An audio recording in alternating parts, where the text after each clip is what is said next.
Hey. What's up, husbands and wives and future husbands and wives? Listen, we're going to start calling y'all because you've been listening to us now for 4 episodes. So you are a power cord couple.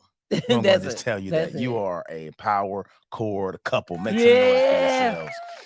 You made it. Listen, you sat with us. You listened to us, watched us now. You are a power cord couple. Now, some of you might, here's the thing. Some of you probably say, well, I'm not listening to it with my spouse. Well, I just say you're a power cord couple because you are listening to it with your Christ. That's good. All right, because Christ is speaking through this. And again, you have to be married to Christ as you're married to your spouse. And so what you're doing is you're preparing, you are setting the groundwork for a power cord couple. A lot of people talk about being a power couple, and that's great. But you can't be a power couple unless you're powered by the right one. That's good. And so I like that. So today we're going to be dealing with embracing the one. Embracing the one. When I met Star, I was like, wow, that is the one. Well, why am I telling an untruth? When I met Star, I didn't say that. Because when we first met, there was no the one, like that wasn't in the picture. When you met me with new eyes. Yeah, when I discovered you, that's right. You gotta make it work. When I discovered you, because I guess I didn't have the right eyes.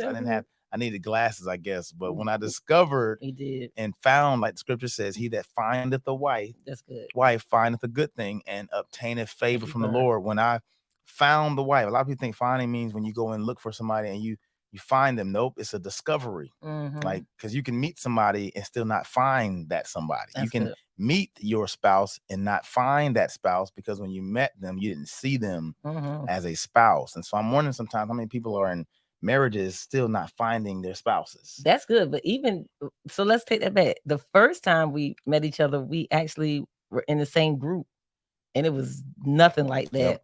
But even after being aware of whatever was happening at that time, I'm not sure. That's another story for another day. But even after that time, when I started initiating, if you will, you still, like, even when you knew that, like, the first time was like just nothing. But the second time, it was something, but you was trying to play hard to get. But that's another story. So you didn't want to find, you didn't want to look. Well, that's the thing. And that's what I'm talking about, finding and discovery, because some people get married for all the wrong reasons. That's true. They do. And so they don't really find a spouse, but they want to find a spouse. Or they hope that person, they hope that they can get married and make somebody into the husband they want them to be, or into the wife they want them to be. But you can't make anybody into anything you want them to be because you didn't create them. So you don't have that power to make anybody. I want y'all to hear that, because you don't want to have a manipulation marriage. That's good. You don't want the power cord or the power couple marriage to be powered by you. That's stress and that's controlling. And so that's not it. And so why am I saying that? I'm saying it because when I met you and didn't find you to be my wife, he did not, yo. I didn't embrace you. So I'm saying you're the one. And so our topic today is embracing the one. Embracing the one. But I'm literally telling you right now, I did not embrace the one when I met you. So who is the one that we're talking about? Well, I wanted to submit to you today. We want to submit today that there are two the ones from your perspective in your marriage. Okay. And so we're going to talk about embracing the one. Embracing the one. And so what is Hayward saying when he's saying embrace the one? And that is, you cannot embrace each other. Wives, you cannot embrace your husband. Or husbands, you cannot fully embrace your wife until you embrace Christ. That's right. We often say, Christ in the church marriage, Christ in the church marriage. And let me just be transparent. Even we got married as a young saved couple. Like, we were saved. We both love God. And you could not tell me I wasn't saved and sanctified. You couldn't tell him he wasn't saved and sanctified. But when it came to actually getting married, then it was like the reflection of what was happening or what we were doing. When I look back on, I'm like, did I really, really embrace Christ? So it's not like we jumped into marriage we got married at 23. So, and Hayward often says, like, what was we thinking? Yeah, like, I look back. I look at some of these. Like, what in the world I look at some of these 23-year-olds now. I'm like, like, what? We really thought we was grown. Because you're still finding yourself. We was finding ourselves. You ain't embraced yourself yet. Yeah. Yet, really. at that age. But right. man, So it's like we both love God. yeah, But when it came to marriage, especially in the beginning, that thing was like tried, like trying to really figure out, like, do you really love God?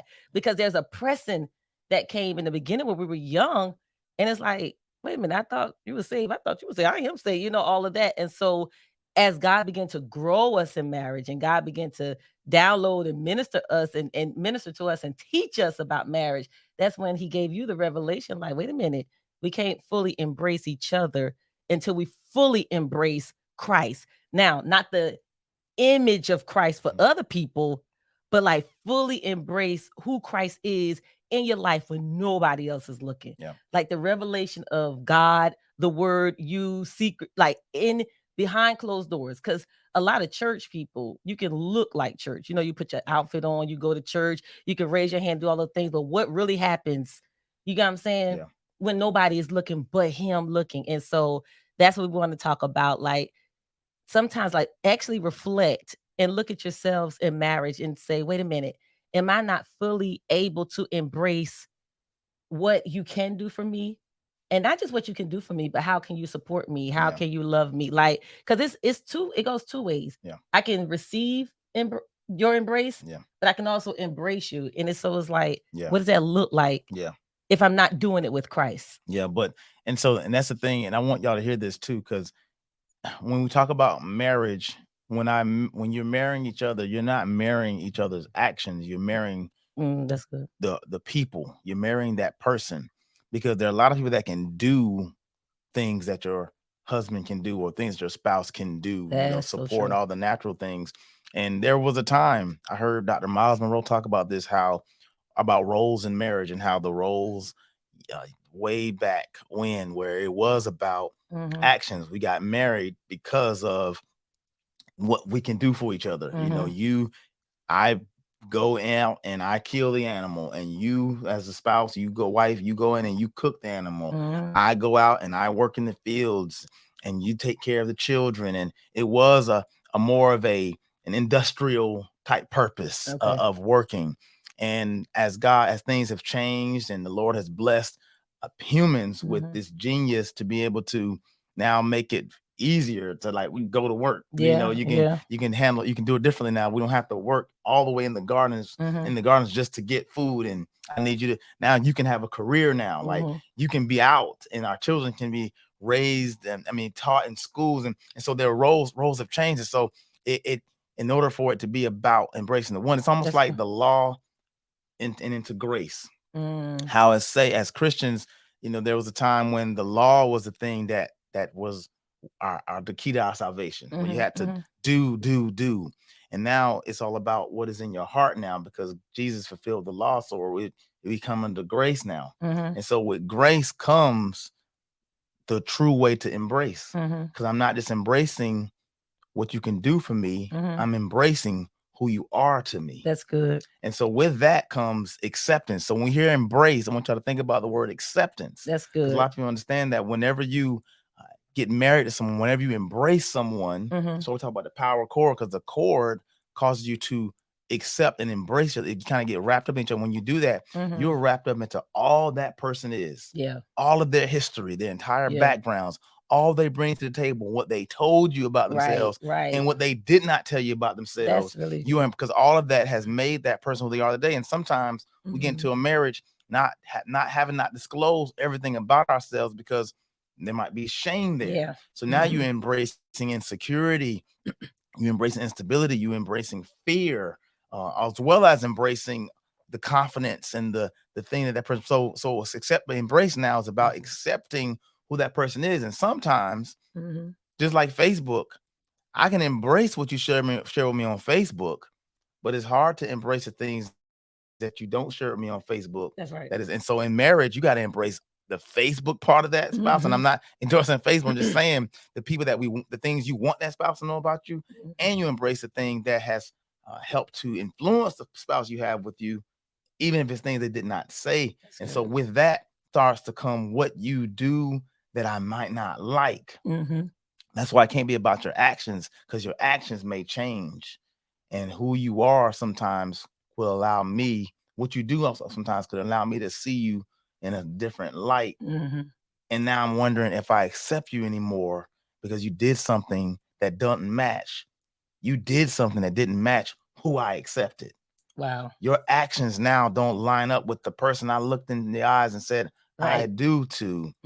And so how do I make it through this? And that's what a lot of people are struggling right now in their marriages, because how do I make it with someone whose actions don't show the person that I married? Your actions don't show the person that I married now. How do I embrace that? And that's what we're talking about. The strength to embrace, the strength to endure, the embrace when it's not a preferable and it's not an ideal situation you're in, when something bad happened, when you hurt each other, the strength to be able to make it through that. That's where the power comes. You're not a power couple because you both do great things and people like y'all. You're a power couple because you know how to go through trials and still embrace each other. That's good. We said that's the only way you can really embrace somebody that way is when you embrace the one, which is Christ. Right. Whenever you have a foundation that is not built on your love for each other, but built on your love for God,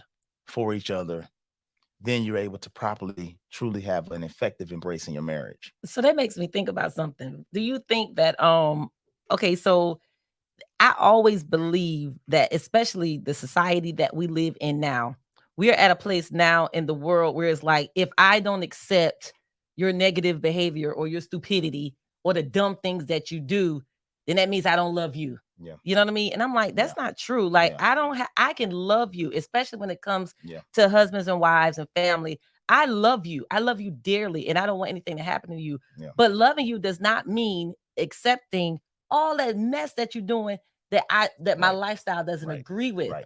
And so in marriage, when that happens, you know, sometimes it's like, wait a minute now, like, you got to take me as I am and take me like this and take me like that. Like, I love you. I want the best for you. I want the best for us.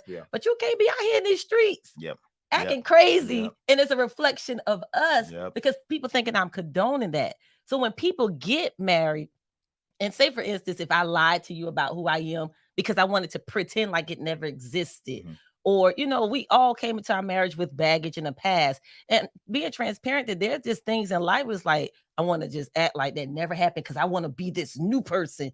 And so that doesn't exist. So when people, there's some that tell those things up front to give the spouse an opportunity to say, yeah, this might not be for me, or I still accept you. Yeah. Or there's times when people don't say it because they're afraid, and then it starts to surface in their marriage. Yeah. So at that point, should we stick it out? You know what I mean? Like, okay, so you have the potential to be the person that you lied about. Yeah. You know what I mean? Like, you have that potential to be that person you lied about. Do I embrace, like, man, like, okay, so you came in here not telling me all the truth. So what do we do from this point on? I mean, like, because there's a quote in our Power Core book, guys. I'm gonna read this quote in our book. It's from the Power Core Prayer Journal, and it says, "Keep your hearts close to God as He keeps your hearts pure for marriage." That's right. That's right, y'all. Listen, you can't have a God-ish marriage because a God-ish marriage leads to a godless marriage. Nice. It is. If you're God-ish, you're saying, like, if you're saying God doesn't apply to our marriage, it's only because you didn't apply God to your marriage. I like it. That's good. You gotta apply God to your marriage for God to apply to your marriage. If not, He doesn't apply because He hadn't been invited. He doesn't apply because He's not been included.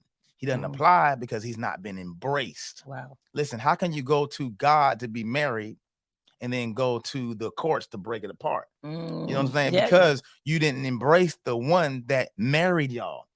Think about it. You went to a priest to marry you. The priest stands in place of God.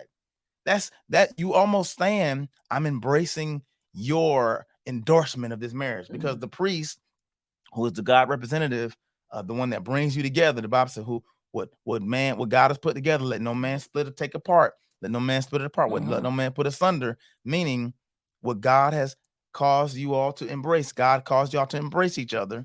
Don't let yourselves or anybody else separate it. And so if that's the case, if God is the one that brought you together, He's the only one that can keep you together. And that's the case. We got to cling to Him so that you can properly cling to each other and not fall apart. I love it. Listen, we're going to go deeper into this. We're going to talk a little bit more about this in our next episode, y'all. So please stay tuned. Keep riding with us, y'all. Listen, we want you to embrace each other. That's it. But the way you do that is for the two of you to embrace the one. You can't embrace the one. That's it. Until you embrace the one. Listen, we're here to speak life to your marriage. Speak life in your marriage and speak life over your marriage. Peace. All right.